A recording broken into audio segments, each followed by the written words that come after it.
Buenas tardes a todos.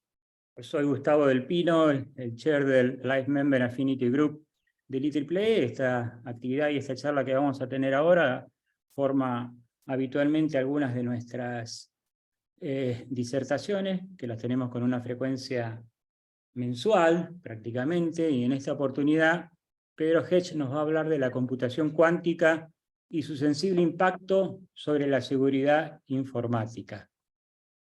Ustedes saben que las comunicaciones, y en particular la permanente necesidad de intercambiar información por medios inseguros, nos plantea un desafío tecnológico y que en los últimos años apareció un nuevo actor en este escenario, que es la computación cuántica. El desarrollo de esta tecnología en el futuro cercano pone en riesgo todas las herramientas actuales para asegurar la confidencialidad del tráfico en Internet. Técnicamente, amenaza con hacer desaparecer la criptografía asimétrica de clave pública vigente y debilita sensiblemente a la criptografía simétrica de clave única.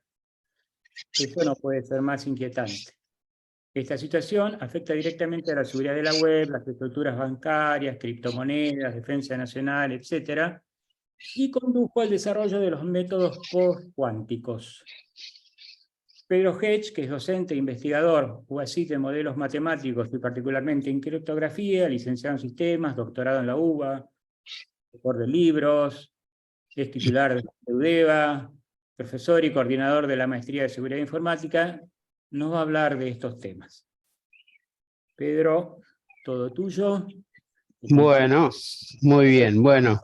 Trato de compartirte ahora la pantalla. Antes de comenzar, quiero agradecerte, Gustavo, la oportunidad que nos das para difundir un poco, para predicar, ¿no es cierto?, acerca de la nueva criptografía que se viene encima. Así que bueno, voy a compartir y largamos la exposición. A ver, ahí está. Bien. Bueno, ¿se alcanza a ver bien? Ahí. Perfecto. Sí, Bien. se ve bien. Perfecto. Bueno, muy bien. Entonces, vamos a meternos un poquitito en el mundo del núcleo de la seguridad informática, ¿no es cierto? ¿Qué es lo que está pasando actualmente y a dónde estamos yendo? ¿No? Visto los avances tecnológicos que vamos a comentar. Así que, por el día de hoy vamos a hablar de algunos temas, así en forma bastante breve. Vamos a comenzar con cuál es el papel que desempeña la criptografía en general dentro de la seguridad informática. Dos palabras acerca de lo que fue la criptografía clásica y qué es la actual. Y el impacto que está teniendo y va a tener en el futuro inmediato la computadora cuántica, ¿no?, que nos va a obligar a diseñar sistemas que puedan ser resistentes, simplemente para mantener el tráfico confidencial que se requiere hoy día. Vamos a hablar brevemente acerca de cuál es el motivo por el cual la computadora cuántica es tan eficiente en su cometido y qué es lo que hace que la computadora cuántica pueda atacar específicamente, como lo dijo Gustavo, la criptografía asimétrica y en menor medida debilitar la simétrica. Pero bueno, esto es una cuestión bastante seria y que evidentemente hay que tomarla con todo criterio, porque la mayor parte de las comunicaciones que hoy circulan sobre Internet lo hacen con protocolos como el TLS 1.2 y algunos ya con incipiente desarrollo de la tecnología TLS 1.3, pero ambas sufren de sensibilidad a ataques cuánticos. Entonces hay que prevenir y desarrollar unos sistemas que puedan ser blindados contra este tipo de ataques.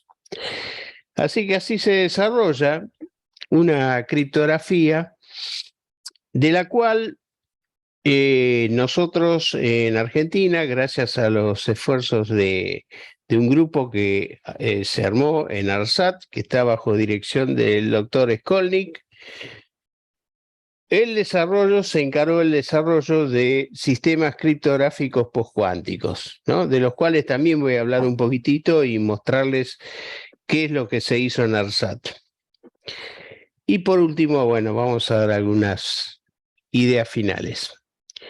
Muy bien, entonces comenzamos con la criptografía. ¿Qué hace la criptografía? En general, la seguridad informática tiene, como todos nosotros sabemos, un conjunto muy variado de objetivos, de los cuales están resaltados los 4 primeros que figuran arriba en azul, que justamente son los objetivos de la criptografía. O sea, la criptografía está insertada dentro de la seguridad informática y podríamos decir que es la columna vertebral de la seguridad informática. O sea, hoy día no se concibe prácticamente ningún procedimiento ni protocolo que asegure algún tipo de circunstancia vinculada con seguridad informática que no haga uso de protocolos criptográficos, ¿no? Entonces, evidentemente, esto no es una cuestión menor. Si nos están atacando el núcleo de la seguridad informática, está todo en peligro, ¿no? Entonces, no solo un tema de confidencialidad, hay otras cuestiones también vinculadas. Y hoy día a la seguridad informática se la concibe, en forma un poco más moderna, como una triada que está representada en esta placa, entre la confidencialidad, la integridad y la disponibilidad, ¿no? Esto es lo que hoy se considera el núcleo de la seguridad informática. Y el resto son simplemente los complementos que a partir de este nodo se irradian en todas las direcciones de las necesidades que aparezcan, ¿no? Que puede ser otorgar permisos, generar estampillas de fecha hora o lo que sea. Bueno, todo está vinculado de alguna manera con algunas de las cuestiones que figuran acá. Entonces vamos a comenzar hablando brevemente acerca de cómo nace la criptografía y qué es lo que pasa actualmente. La criptografía se remonta al nacimiento de la cultura escrita, o sea, más de 4.000 años de historia, y podríamos decir, desde las civilizaciones babilónicas, pasando por los griegos, la civilización romana y posterior, hubo una evolución en el desarrollo de sistemas que aseguren la confidencialidad, ¿no? Hay que aclarar que la confidencialidad vendría a ser el primer motor de desarrollo de la criptografía, es decir, cómo asegurar que las comunicaciones estén disponibles solamente para aquellos que estén autorizados, o sea, para entidades autorizadas. Bueno, esto ha evolucionado y podríamos decir que la evolución fue relativamente lenta hasta la aparición de medios masivos de comunicación como la radio, ¿no? En el momento que aparece la radio, con todo el potencial de lo que se refiere a uso militar y el problema de distribución de claves, por ejemplo, esto ha motivado el desarrollo de nuevos métodos, entre los cuales podemos resaltar algo así como la punta del iceberg de la criptografía clásica, que es la aparición de los rotores, ¿no? Entre los cuales todos somos conscientes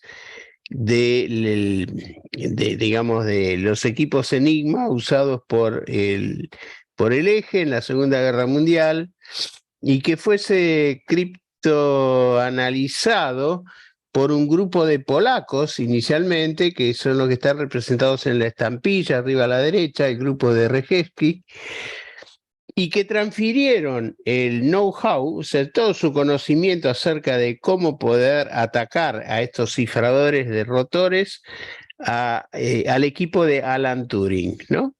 Y bueno, finalmente Alan Turing no llegó a quebrar totalmente a la máquina Enigma, pero sí una reducción en la complejidad suficiente como para entender el núcleo de lo que se quería transmitir. Y lo hizo ahí una representación acá abajo a la derecha del equipo que desarrollaron, que es una computadora de primera generación, trabajando con válvulas, que era el llamado Colossus por ellos, ¿no? El equipo Colossus. Y bueno, y gracias a eso y los conocimientos transmitidos por los polacos, y por supuesto a la propia genialidad de Alan Turing, que no se le escapa a nadie, que es realmente un prócer en lo que se refiere a el desarrollo de la informática. Muy bien. Así nace después, a los fines de la Segunda Guerra Mundial, la criptografía asimétrica. La criptografía se divide básicamente en dos ramas, la rama simétrica y la asimétrica. ¿Qué significa criptografía simétrica? Es la que usa una misma clave, por así decirlo, en el cifrado y en el descifrado de la información. O sea que procesa la información, utiliza una clave que es compartida con un receptor de la información que abre el contenido del texto cifrado, ¿no? En criptografía hablamos de textos planos, quién sabe un anglicismo, pero bueno, está bastante impuesto en nuestro idioma español. El texto plano, que es la información en claro, y el texto cifrado. Entonces, ¿qué es lo que hace alguien que quiere mandar un informe confidencial? Lo cifra, para lo cual puede usar criptografía simétrica o asimétrica. La asimétrica tiene un sinónimo que es la criptografía de clave pública, porque emplea dos llaves diferentes, tal como se muestra abajo a la derecha, y una llave que sirve para cifrar la información y una llave diferente para descifrar, con la característica que la llave de cifrado es una llave pública, o sea que se puede publicar tranquilamente. En cambio, la clave privada tiene que permanecer a resguardo. Y el sistema funciona bastante bien porque se usa la clave pública del receptor de la información para mandarle datos, y el que tiene la llave equivalente, porque estas llaves se generan de a pares siempre, el que tiene el par privado correspondiente está en condiciones de abrir la información. O sea que cualquiera puede cifrar información, pero hay uno solo que la puede abrir. Eso es criptografía asimétrica. Y abajo a la izquierda tienen un ejemplo del primer método que podríamos llamar asimétrico de intercambio de claves, ¿no? Que es el desarrollo de Diffie-Hellman, hoy día ya histórico, que consistía en que dos partes que no se conocen pueden concertar una clave común a través de operaciones matemáticas sencillas. Muy bien. En general, toda la criptografía asimétrica está basada en este concepto que está representado acá, que es el de las funciones trampa. ¿Qué es una función trampa? Bueno, tiene un dominio y un codominio, como todas las funciones, pero funcionan en forma fácil en dirección directa, o sea, cuando paso un X a un f de X, eso se hace en forma simple. En cambio, la reversa, o sea, la función inversa, porque estamos hablando acá de funciones biyectivas, ¿no? Matemáticamente se las llama así, funciones que son 1 a 1 y que abarcan a ambos espacios, tanto el espacio de texto plano como el descifrado. Bueno, es muy fácil cifrar, pero el descifrado es difícil, ¿no? Acá está representado con esa línea punteada roja, pero en el caso de que alguien posea una pieza de información adicional, conocida como trampa, esa vía difícil se vuelve fácil de resolver. Y esto es un poquitito digamos, el paradigma que usa toda la criptografía asimétrica. Y esto, lamentablemente, esto funcionó muy bien hasta que un criptógrafo, que es Peter Shor, desarrolló un algoritmo que permite atacar las principales funciones trampa que se emplean hoy día en criptografía asimétrica. Bueno, hoy día tenemos acá, digamos, un resumen de lo que hoy día se usa en los protocolos en Internet. Sistema de cifrado como el RCA, que ya es un clásico, el de curvas elípticas, que está representado ahí abajo como firma digital de curvas elípticas. Y acá es en esta nube de palabras términos que involucran al manejo de la criptografía práctica, ¿no? Y abajo acá a la izquierda está representado lo que es el nuevo protocolo TLS que reemplaza al viejo SSL. Y como habíamos comentado, actualmente está en la versión 1.2, habiendo salido ya una versión 1.3, pero que no llega a abarcar a todo el mercado, ¿no? Es como que está ahí todavía en la gatera, por así decirlo, ¿no? No ha llegado a difundirse totalmente. Y sin embargo, los protocolos criptográficos que emplea TLS en la criptografía asimétrica, lamentablemente, son sensibles a este ataque que vamos a hablar hoy. Entonces, aparece acá la computadora cuántica. Evidentemente, esto cae como un bombazo a lo que se refiere el tema de la confidencialidad, porque todo el mundo estaba muy contento operando con curvas elípticas de 256 bits o un RCA de 2048 bits, pensando que tenía segura y confidencial su información, pero resulta de que aparece un actor acá que es capaz de quebrar esos métodos. Bueno, y justamente la computadora cuántica, acá tenemos un esquema de lo que nos imaginamos que es una computadora cuántica, que hoy día está en manos de muy pocos actores que poseen el potencial económico suficiente como para desarrollarlo, como IBM, como Google, Microsoft, etc. O sea, tenemos desarrollos como que están acá, que todavía son incipientes, son como pruebas de concepto, porque utilizan relativamente pocas unidades de memoria. O sea, no la suficiente cantidad de memoria como para que puedan quebrar efectivamente la criptografía actual. Pero se está subiendo en escala y hay una progresión en el tiempo que permite, por ejemplo, predicciones de este tipo que parecen cumplirse bastante bien, como que para el año 2030, por ejemplo, IBM va a tener una máquina con 1 millón de unidades de memoria. Las unidades de memoria cuántica reciben el nombre de qubit, ¿no? Quantum bit, o sea, como el bit cuántico.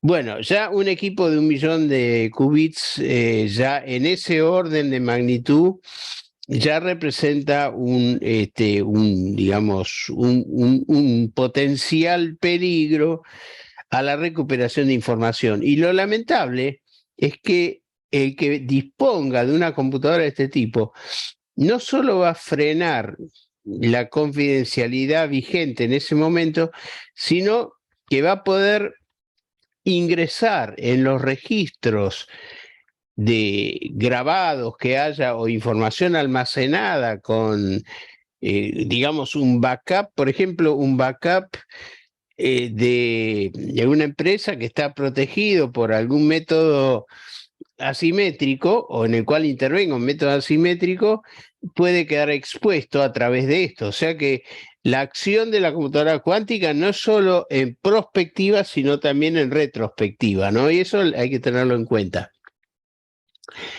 Hay algunas predicciones de escala, como lo muestran estas curvas, y que aparentemente se están cumpliendo bien. Este es el crecimiento, sería la ley de Moore, ¿no es cierto? Pero aplicada en este caso a la tecnología cuántica. Y bueno, tenemos el anuncio de 1 megaqubit, 1 millón de unidades de memoria para el año 2030 por parte de IBM. Pero IBM no es el único actor, ¿no? Así que acá hay, realmente hay que tener en cuenta de que puede haber avances más rápidos o transversales en esta tecnología, porque cada uno va por su cuenta. Por ejemplo, Google, que trabaja en esto, que también está desarrollando sus sistemas cuánticos, que son bastante difíciles de manejar hoy día, porque requieren en general operar muy cerca del cero absoluto, o sea, cerca de los menos 273 grados Celsius, ¿no?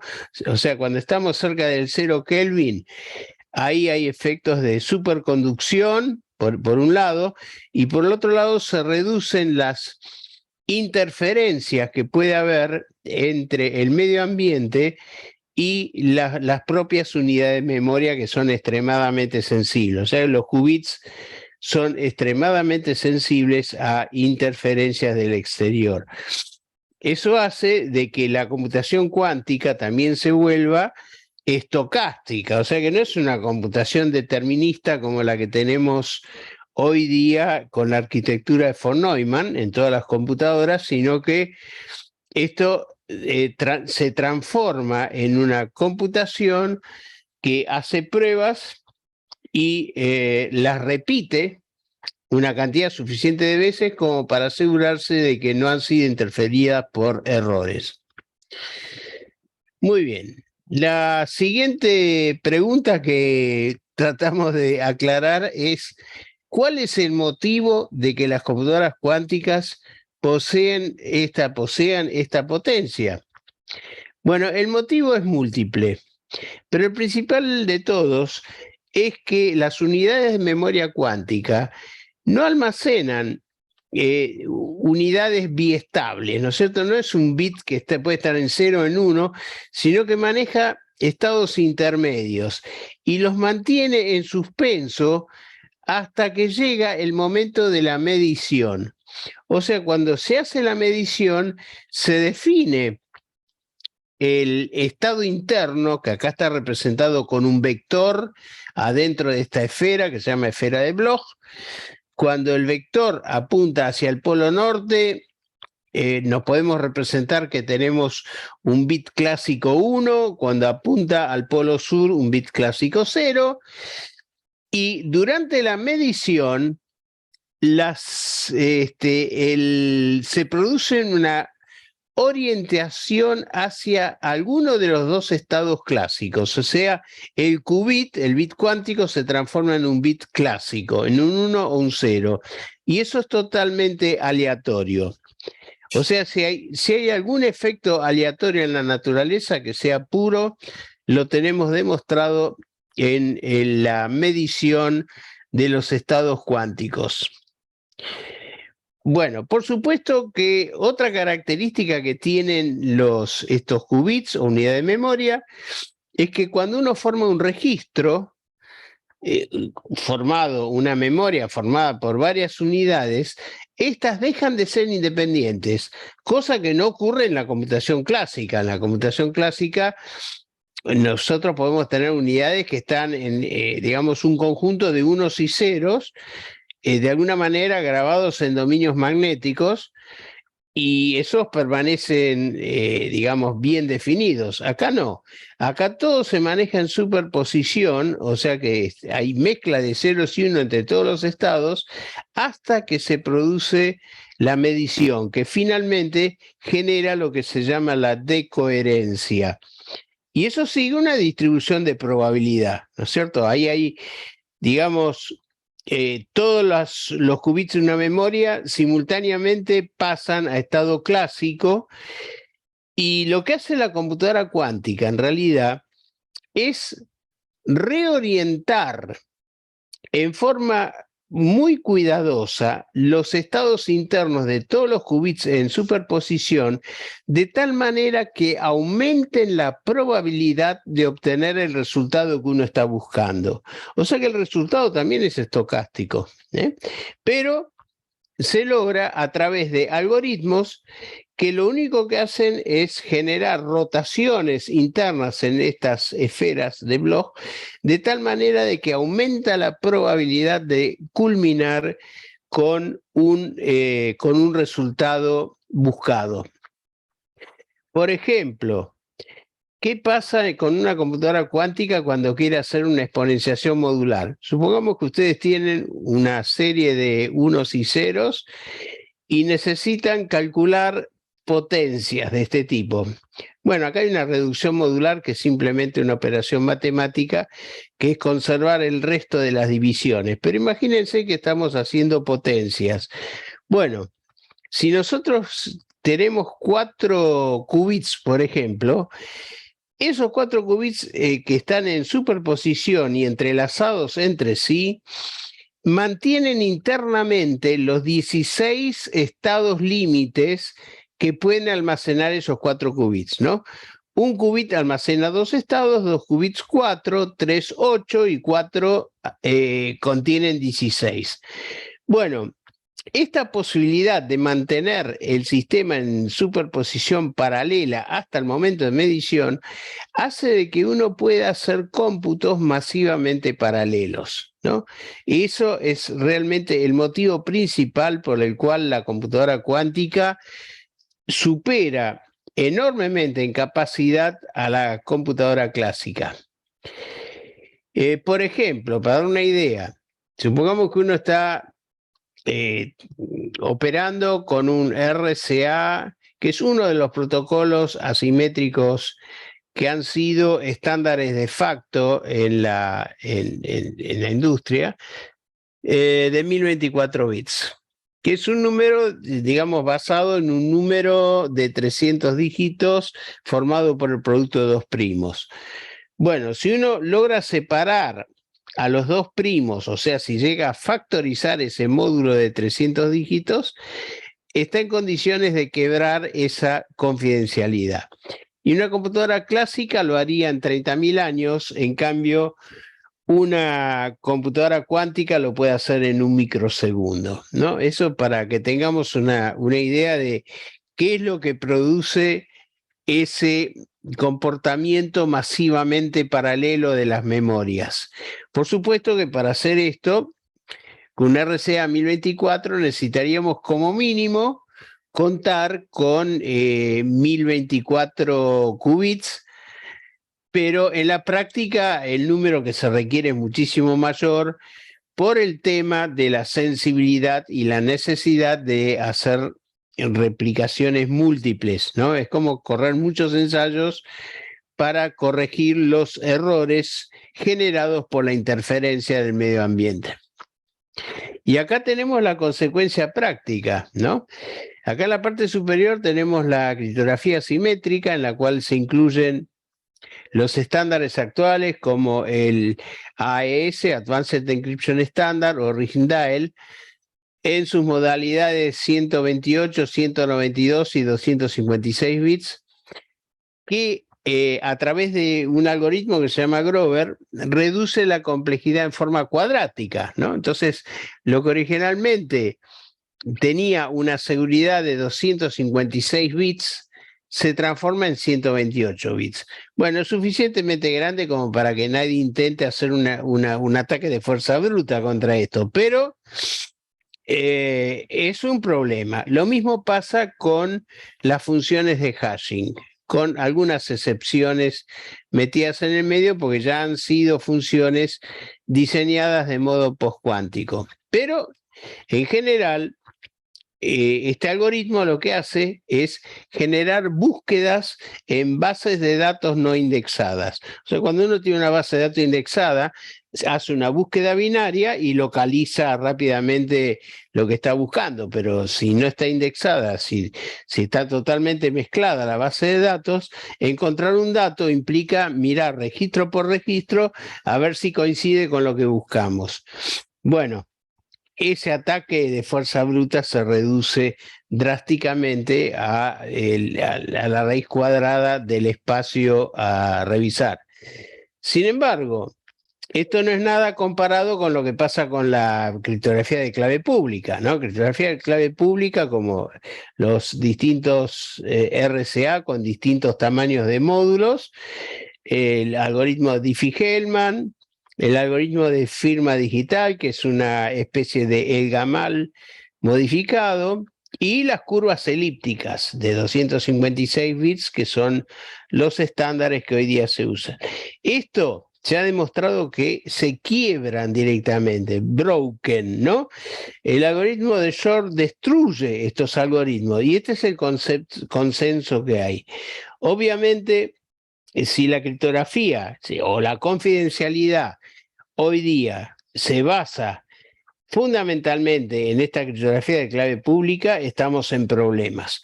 O sea, no solo es un tema de confidencialidad, sino también de autenticación y de certificación de origen, porque la criptografía de clave pública es la que permite generar firmas digitales, o sea, todo lo que sea tecnología PKI, o sea, tecnología de clave pública, es tremendamente sensible a la aparición de a la aparición práctica de una computadora que ponga en marcha estos algoritmos que ya tienen sus 20 años, pero que evidentemente nadie los ha podido probar porque la capacidad de la tecnología no estaba suficientemente madura. Pero bueno, la cosa está cambiando y en forma bastante rápida hoy día.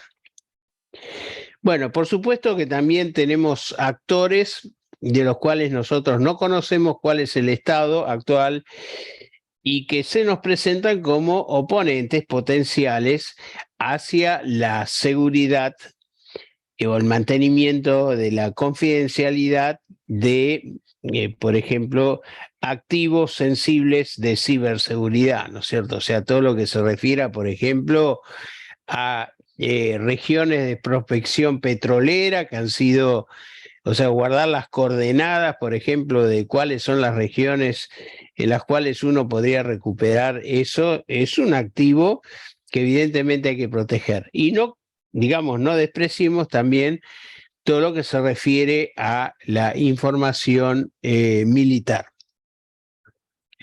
Entonces, evidentemente hay que tomar una contramedida, y esa contramedida es el desarrollo de una criptografía que supere la capacidad cuántica, ¿no? Y eso en esencia es lo que llamamos PQC o Post-Quantum Cryptography, ¿no? La criptografía postcuántica, que en realidad no tiene un único motivo de las computadoras cuánticas, sino que hay otros motivos que también han intervenido como para que sea necesario su desarrollo, ¿no? Que están acá representados. No quiero perder el tiempo demasiado con esto, pero la computadora cuántica es el motivo principal, pero no el único que ha forzado el desarrollo de esta criptografía postcuántica.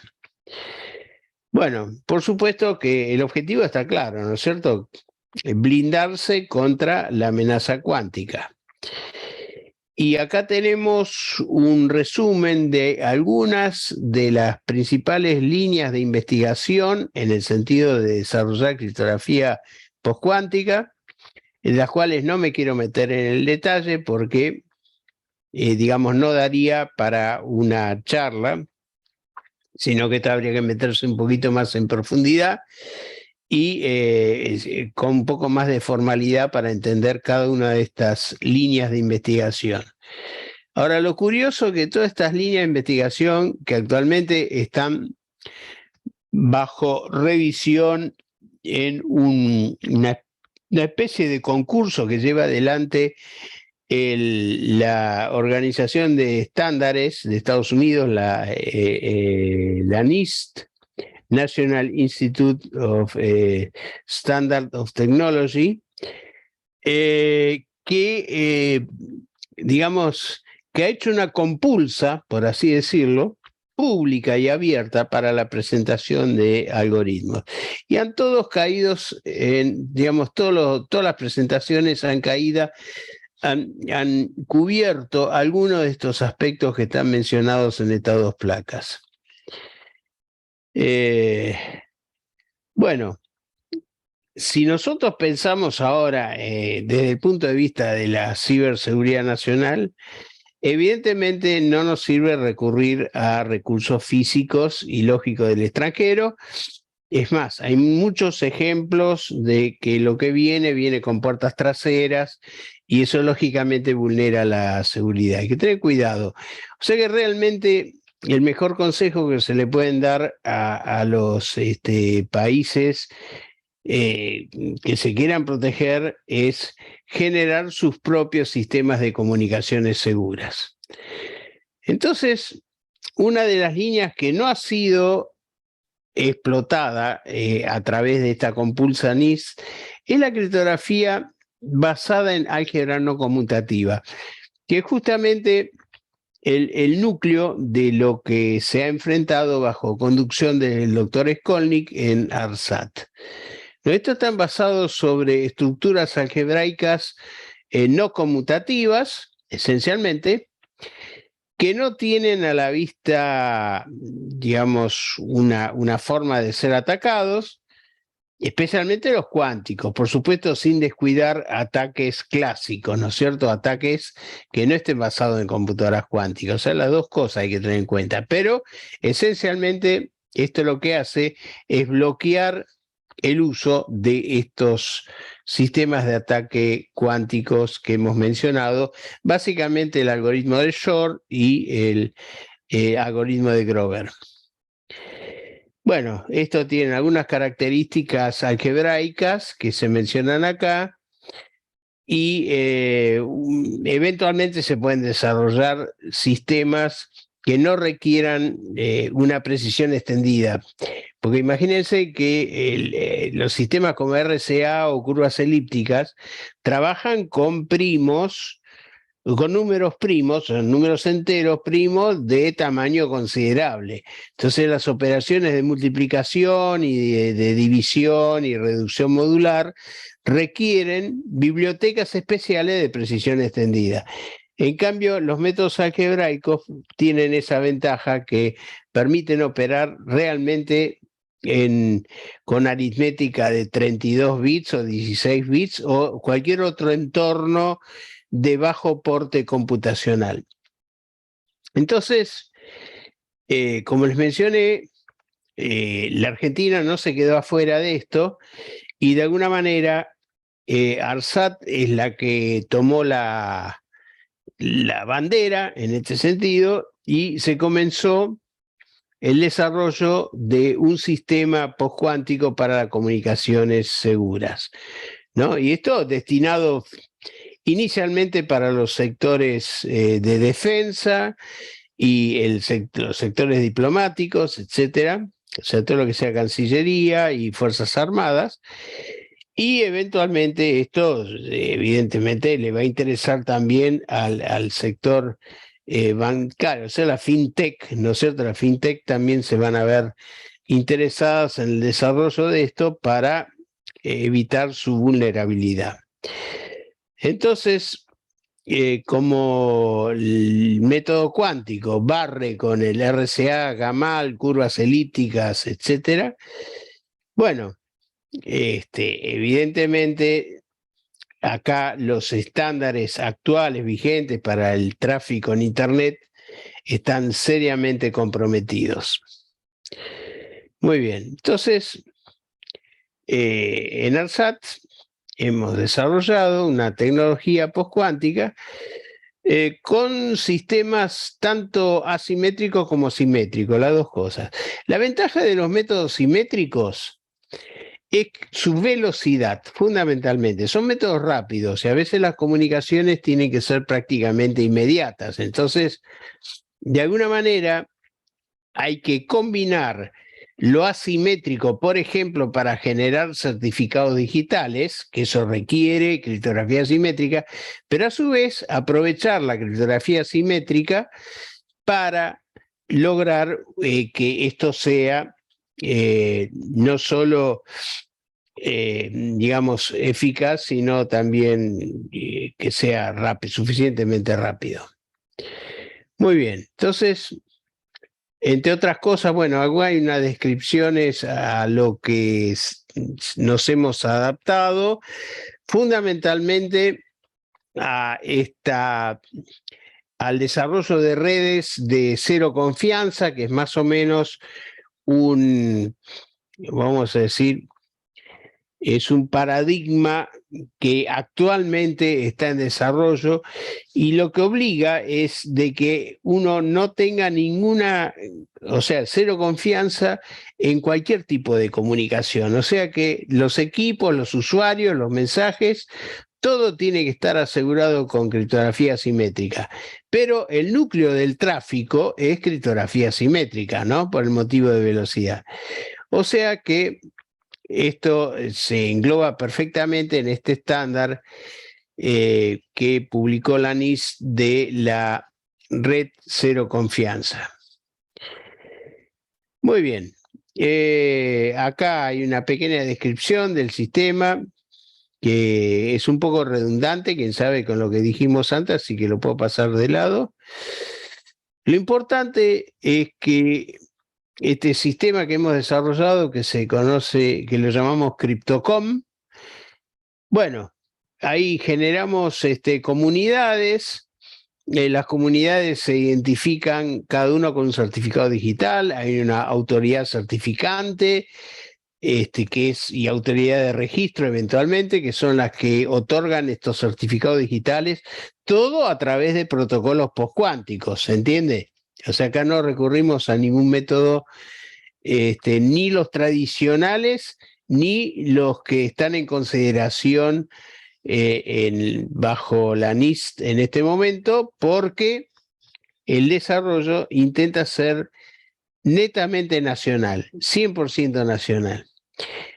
Últimamente, lo último que hemos hecho es desarrollar protocolos postcuánticos de intercambio de claves que están basados bueno, acá hay una cita del trabajo que hemos prepublicado, actualmente está en publicación, esto también, y que tiene básicamente dos versiones, el método de intercambio, del cual voy a hablar brevemente, porque es una novedad que uno la puede explicar en forma simple, sin meterse en tecnicismos que queremos evitar. Y la primera versión que hemos desarrollado usa álgebra lineal convencional, ¿no es cierto? Utiliza matrices, pero las operaciones son las operaciones convencionales de suma y producto modular en grupos conmutativos, ¿no? Entonces esto es suma y producto sobre matrices. Bueno, esta sería la primera versión. Y después, lo que sigue, bueno, antes de seguir con la segunda versión, vamos a describir un poquitito a esta versión en qué consiste. En el desarrollo de que cada entidad desarrolla, o sea, genera, así en forma aleatoria, matrices rectangulares. Las matrices rectangulares tienen bastante ventaja sobre las matrices cuadradas y son más difíciles de manejar.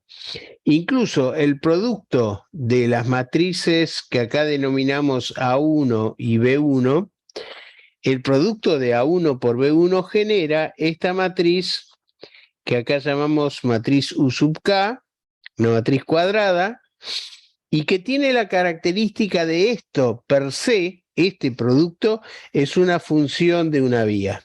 Esto es función de una vía, matemáticamente demostrado. O sea que uno puede multiplicar las matrices, cosa que se hace en fracciones digamos, fracciones de milisegundo, por así decirlo, para obtener este producto U, pero si nos entregan el producto U, nosotros no podemos descomponerlo en las dos matrices componentes, ¿no?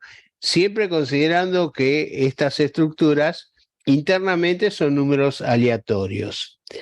Muy bien, entonces esto se ha demostrado incluso con una complejidad que se califica como NP completa, o sea, un caso bastante límite de lo que es la seguridad contra ataques analíticos, ¿no? Por supuesto, siempre persiste el ataque de fuerza bruta, pero bueno, en este caso es lo único que hay disponible, entonces el método es seguro.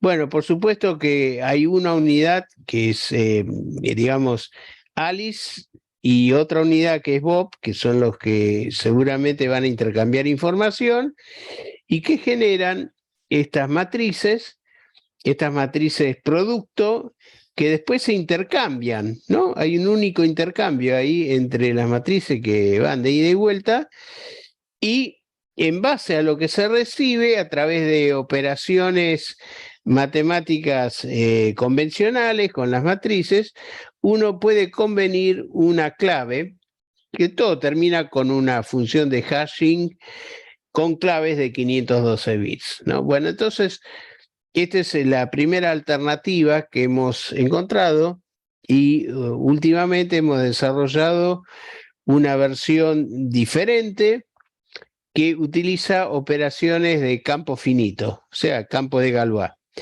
La ventaja de esto es que en campo de Galois las operaciones se vuelven mucho más complejas internamente, de tal manera que se dificulta, si cabe la situación, el ataque analítico, ¿no? Incluso todo esto está basado en potencias, o sea, se toman los núcleos, que son los productos, y se los multiplica por sí mismos, pero con operaciones de campo. O sea que la matriz, en vez de ser una potencia regular de la matriz se multiplica consigo mismo, pero a través de operaciones de campo finito.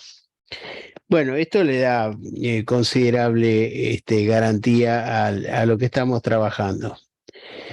Y no hay que dejar de lado la velocidad con la cual opera. Por ejemplo, en la primera versión de la cual hemos hablado, uno genera, por ejemplo, con matrices A de 5x4 y matrices B de 4x5, porque tiene que ser complementario el número de filas con el número de columnas, complejidades del orden de 2 a la 138, o sea, son potencialmente más seguros que un AES 128. Y el tiempo que tarda en hacer ese intercambio es de prácticamente 1.3 milisegundos. Imagínense, una transacción de 1.3 milisegundos permite hacer en el orden de 1000 transacciones por segundo, ¿no? Esto genera un ancho de banda suficientemente grande. Bueno, y finalmente lo que se obtienen son claves como la que tenemos acá en hexadecimal de 512 bits. Y esto, simplemente esta placa para mencionar las interfaces que hemos diseñado son muy intuitivas y sencillas, de este tipo, ¿no es cierto? No es que sea esto el sistema, pero este sería el aspecto general de las interfaces gráficas que genera el usuario final, que lógicamente no tiene por qué entender qué es lo que pasa mecánicamente adentro, pero que tiene que estar en condiciones de operarlo sin necesidad de un entrenamiento en informática. Muy bien, entonces pasemos a las conclusiones y podemos decir lo siguiente. Primero, las computadoras cuánticas atacan directamente a todas las estructuras de Internet, ¿no? Todo lo que esté vinculado con certificados digitales, tecnología PKI, Y esto incluso afecta a todo el mundo cripto, o sea, protección de criptomonedas y datos personales. Está todo sometido de alguna manera a una sensibilidad al uso de computadoras cuánticas de porte suficientemente grande. Bueno, tanto los gobiernos como empresas y organizaciones, lógicamente, deben ir pensando en migrar a sistemas postcuánticos o exponerse a un colapso de las estructuras vigentes. Entonces, esto no es una cuestión trivial, esto es suficientemente serio como para tenerlo en cuenta. Bueno, entre otras cosas, en ARSAT se ha organizado en julio de este año unas jornadas de métodos cuánticos, las cuales participaron muchos de los actores de tecnología que hoy día están, digamos, en la punta de los desarrollos, tanto ARSAT, Universidad de Buenos Aires, INVAP, CITEDEF, que es el Ministerio de Defensa, CONICET, Universidad de La Plata, Universidad de Quilmes y el Centro Atómico Bariloche han presentado avances de investigación vinculados tanto en computación cuántica como en comunicaciones cuánticas y postcuánticas, ¿no? Incluso acá está el link como para que se pueda acceder a las presentaciones del caso. Y esto espero que se repita el año que viene, ¿no? Y de esa manera mantener una comunidad interesada en el tema. Finalmente, quiero agradecer, en nombre mío, a todo el equipo de desarrollo de ARSAT, que como ya les mencioné, es dirigido por el doctor Hugo Skolnik, que está acá presente, y que fue beneficiado con aportes de muchísima gente, entre ellos Juan Di Mauro, Ivo Córdoba, Gastón Cucati, Santiago Eyman y Yamil Alice, entre otros integrantes del grupo ARSAT. O sea que esto no es el trabajo de una o dos personas, sino que realmente es un trabajo en equipo, ¿no? Y bueno, en honor a los tiempos, hemos llegado al fin de la presentación, que es esta. Y por supuesto que quedo abierto a cualquier consulta que me quieran formular. Gracias, Pedro. María Elena tiene levantada la mano. María Elena. Sí, gracias. Ahí Sí. va. Hola, sí, Luis te habla, Pedro. ¿Cómo estás, querido? ¿Qué tal, Luis? ¿Cómo te va? Bien, bien. Genial, como siempre. Un María placer y Elena un honor tiene levantada escucharte. la mano, ya le damos la palabra a María Elena. Sí, ¿qué tal? Pedro, Sí. escúchame. Sí, está bien, no importa. Siempre tuve voz finita. No, pero Pedro, estamos los dos ahí. Pedro, Sí, escúchame, decime. tengo una duda que es importante a nivel práctico para nosotros. Sabés que en informática forense usamos mucho las funciones de hash por una cuestión de certificación de la información. ¿Qué recomendás utilizar de aquí en adelante? No digo para vencer a esto que se nos viene, sino por lo menos para tratar de asegurar un poco la cosa. ¿Qué De nos mitigar recomendás? la cosa. Yo lo que recomiendo usar hashing SHA-3 de 512 bits directamente, que es lo mejor que tenemos en el mercado en este momento. Gracias, Pedro, brillante. Sí. Concretamente eso, ¿viste? No quedarse con los hashing de 256 bits, porque en el futuro eso va a pasar a ser un hashing de 128 bits, y que lo baja cuadráticamente. Entonces, para no exponerse acá en el futuro, si empezamos con 512 y se lo lleva a 256, es inatacable todavía. Así que usen siempre lo más potente que esté disponible en este momento. Y Pedro, ahora sí va María Elena la pregunta. Y Sí. de HMAC usamos, eso que lo aprendí de vos en el 2014, HMAC, Sí. ¿qué usamos? ¿La de siempre? ¿HMAC va con algún otro algoritmo o simplemente ya Sí. 3 con HMAC? El HMAC con SHA-3 funciona perfectamente bien, pero Bien. quiero mencionar que hay un nuevo, digamos, nuevo entre comillas, un protocolo más potente todavía, un poquito más complejo, que se llama UMAC. Se escribe con una U primero, UMAC. Que bueno, si uno lo busca en el Google académico, lo va a localizar. si uno dispone de UMAC, es como que se mete en la frontera de lo seguro, ¿no? Muy Sí, bien, muy realmente. bien.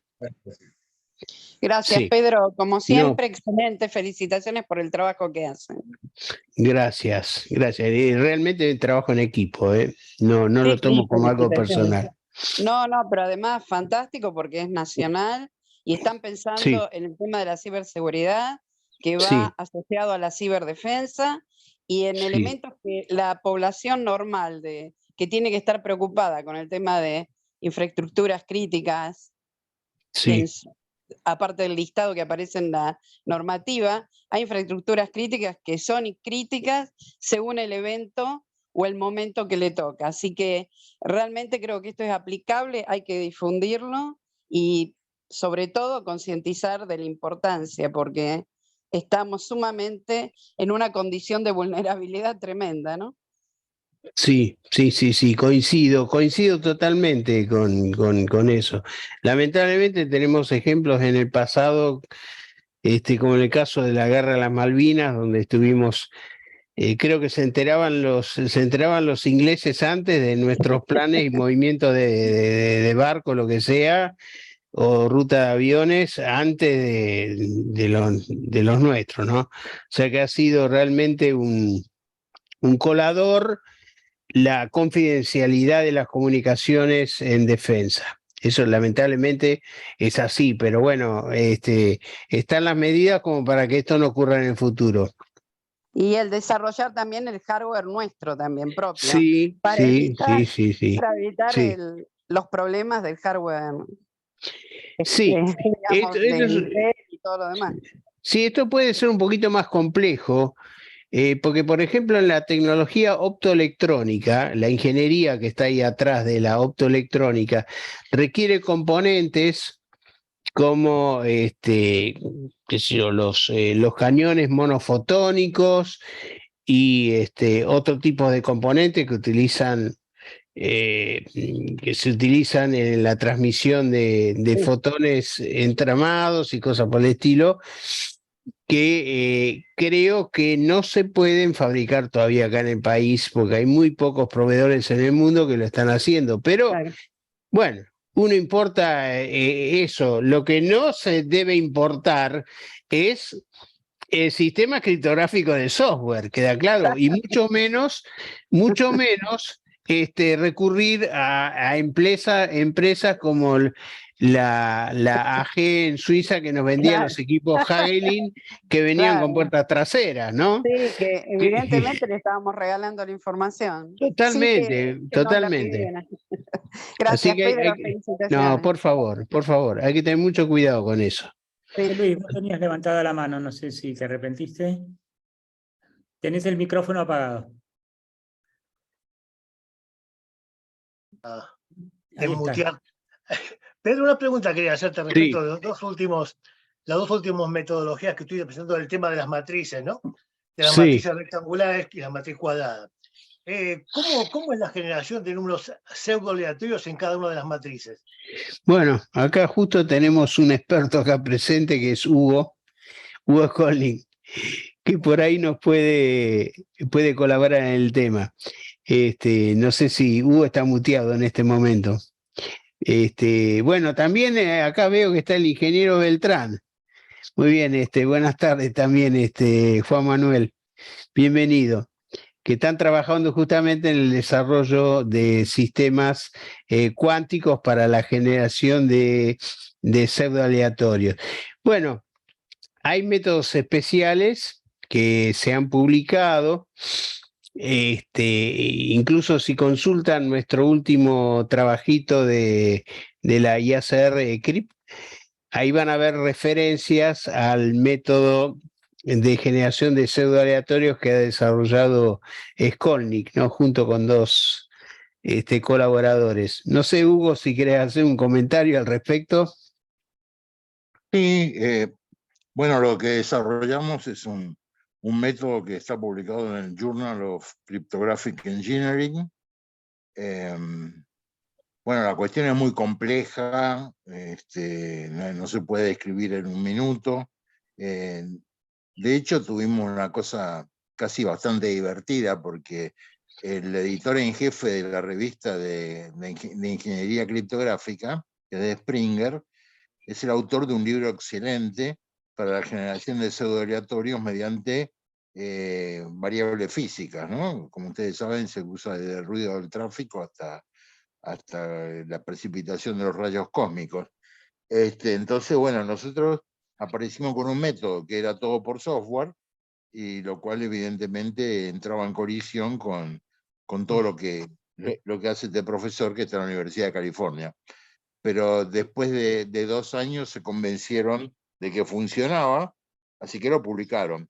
Si buscan en la revista van a encontrar, y si no, le piden a Pedro, me piden a mí, le mandamos el paper con la descripción de todo el algoritmo, que es largo, ¿no? Es largo. No, yo generalmente, Hugo me estaba refiriendo que, digamos, de los métodos más básicos, como el método de las congruencias, hasta los más complejos, digamos, la pregunta era si ustedes testearon de alguna forma eso que estás presentando como metodología, que no leí obviamente, tendría que leerlo para ponerme al tanto, pero de todas formas lo que quería saber es si los testearon de alguna forma, el testeo estándar, digamos, suponer que, digamos, esos entre 0 y 1 tiene un medio ahí de media y tiene uno sobre alrededor de desvío, ¿no? Bueno, hoy en día es muy complejo. Hay varios paquetes de testeo que tienen gran complejidad. El más importante sí son en Canadá. En nuestro trabajo está la lista de todos los métodos de testeo. Algunos son muy largos de implementar, implementamos todos funcionando, y se hacen testeos con millones de bits, no simple, ¿no? Entonces, toda la parte estadística obviamente creció muchísimo. Por ejemplo, digo, lo más trivial que había antes de decir, bueno, vos generas bits y tienen que haber la misma cantidad de ceros y uno. Bueno, yo hago 1.000.000 de bits, 500.000 ceros seguidos, otro 500.000 uno, la proporción es la misma, pero no sirve para nada, ¿no? Entonces hay que entrar en toda la teoría de lo que se llama rachas, y están con Novorov, Smirnov y montones, hay muchísimos test. El más complejo, bueno, si nos escribís, le escribís a Pedro, me escribís a mí, a H. Skolnick, a Arsat Komar, te mando el paper, y bueno, incluso, digamos, la parte de testeo, armamos una red en el departamento de computación exactas con una docena de computadoras trabajando 24 horas en los testeos, porque los archivos eran de gigabytes. Sí, claro. Entonces, o sea, lo más curioso es que si uno toma los métodos más comunes que aparecen en la literatura, lo de Mersenne o los japoneses, etcétera, todos fallan con esos test. Es increíble. Nosotros trabajamos muchísimo tiempo para conseguir un método que pasa todos los tests, ¿no? Pero bueno, es un trabajo chino, ¿no? La verdad que no tendría ganas de empezar de vuelta. Pero bueno, ese método es el que utilizamos en Crypto.com para generar, o sea, primero generamos un primo, como el que apareció en lo que mostró Pedro, ligeramente 64 bits para no usar precisión extendida. Y luego generamos números aleatorios, módulos de ese primo, que son los que llenan las matrices en la versión 1. ¿Está bien?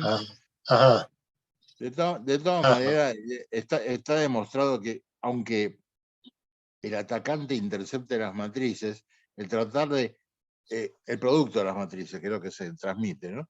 Si el atacante quiere descomponerlo, esa U es una A por B, ¿no? Si lo quiere descomponer en A por B, ese problema, ya consultado y verificado por una cantidad de matemáticos en el mundo que son amigos, que hemos consultado, es NP completo, o sea, no se puede hacer. Entonces, bueno, toda esa parte de descomponer la matriz está excluida, ¿no? Ningún atacante lo puede hacer. Así que no sé si contesto más o menos algo de tus preguntas, pero escribime si querés, porque, digamos, no gracias a mí, sino a uno de mis coautores que fue extremadamente didáctico, que es un hombre con enorme experiencia en estadística, doctorado en Cambridge y qué sé yo, un elogio de un referí, y no es para mí, es para uno de los coautores realmente, que dijo que el paper era extremadamente didáctico, que era un placer leer todo el problema de los números pseudoaleatorios. Así que en ese sentido, digo, vale la pena leer la primera parte, están todas las referencias a todos los test y todas las fuentes de dónde se consiguen, porque todos estos test, una cosa que también curiosa es que el NIST, o sea, el National Institute for Standards and Technology, tiene su batería de test que a nadie le gustan, o sea, son malos, no es una buena batería de test. Sí. Ahora, cuando uno tiene que fabricar algo, tiene que pasar por lo del NIST, porque si no, después el gobierno norteamericano dice que no cumple con que se no sé qué. Pero entonces, bueno, pasaban por lo del NIST, pero el acuerdo universal es que hay otros métodos, el DIHART, El Rabi GT, el espectral, análisis espectral. Sí, O sea, hay métodos más modernos, ¿no? Sí. Sí, mucho mejores, ¿no? Sobre Bueno, todo basados en métodos físicos, digamos, de alguna forma. Claro. Sí. Bueno, Hugo, gracias por la respuesta. Che, una pregunta te hago. A mí ningún referido nunca me trató así. ¿Cómo? Nunca me trató ninguno así. Siempre decía, de vuelta. Todo con amarillo.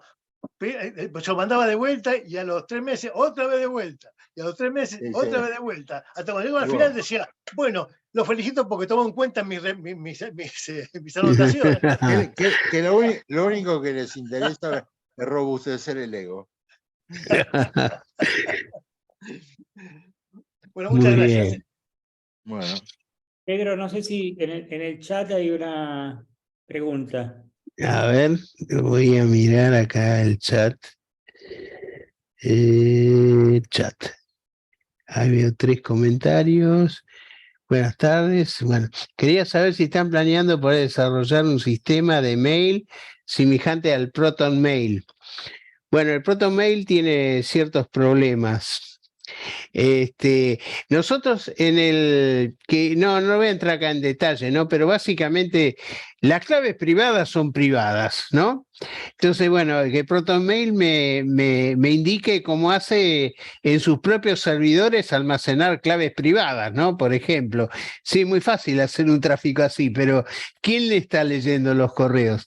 No, lo nuestro es un poquito más avanzado y nosotros en el sistema Crypto.com directamente lo integramos, por ejemplo, con Gmail o con SMTP. O sea que se generan los archivos y automáticamente se transmiten a Gmail o por vía SMTP.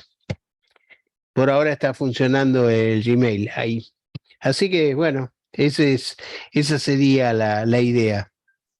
Así que sí, ¿no? Es una cuestión práctica, ¿no es cierto? Porque, bueno, por supuesto que siempre está el recurso de armar los cifrados y adjuntarlos a un correo común y corriente, pero lo bueno es hacer una integración en el sistema de correo, ¿no? Y bueno, y sin utilizar certificados de los cuales uno no conoce su procedencia y si no hay algún tipo de key escrow o algo por el estilo, recuperación de claves ocultas en el sistema. Así que, bueno, esa es la idea. Buenísimo, gracias, Pedro. No, por favor, por favor. Aproveche, ¿alguna otra pregunta?